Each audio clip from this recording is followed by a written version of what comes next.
Guys, we're almost done with CT12. And let me encourage you, now is the time to start looking ahead and be asking that question, what's next for you as an individual, and what's next for you and the guys that are around you?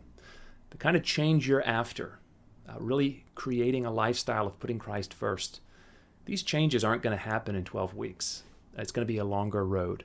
And so think about how have you benefited from this program? What are the practices? What are the habits that you can see that have begun to take shape or that you would still like to take shape? And what will it take to see those habits and that lifestyle fed in the future? So be thinking now, be talking now, and even be making plans now. Now, in this week, we're taking up another role, a role that's characteristic and definitive of, in many ways, what it means to be a man. And this is the role of being a father. And I realize not every person in your group will be a father. Some don't have children. Some aren't even married. Some guys may be older and have never married. It doesn't matter.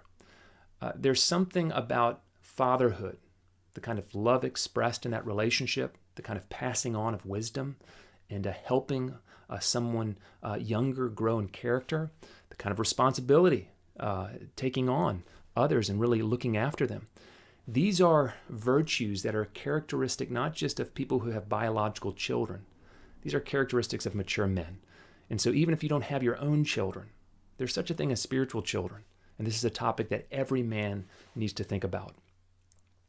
Now, I've led a lot of these CT12 groups, and I always find that when we cover the topic of fatherhood, this is where guys kind of open up their heart and become a little bit more vulnerable. I'll put it to you this way. What I've seen again and again is that although men are prone to pride in the workplace and in other spheres of life, when it comes to being a dad, rare is the man who feels proud. It's the opposite. This is the one area of life where consistently I see men humble and honestly just feeling inadequate to the task. As you begin to talk about fatherhood, whether it's your experience as a child and your own father, or what you've done with your children, you will find guys talking about the ways in which they've been frustrated, the ways in which they're hurt, the ways in which they know they've scarred their children. It's a difficult topic, but it's a topic that men are desperate to talk about. And so don't just gloss over this week. Take some time. Talk about what it means to be a father, and be honest and share some of the difficulties and some of the joys that come with that role. Now, to help you do that, there's an activity that you can do. And if you go to the Leader's Guide at menneedhelp.org, scroll down to this week, you can print it off and you can do it together. And really the idea of the activity is it's a group activity where each man can reflect on some of the lessons he's learned, whether as a dad, or if you don't have kids yet, you can think about your father and what you observed in him, and to be able to share some of those lessons.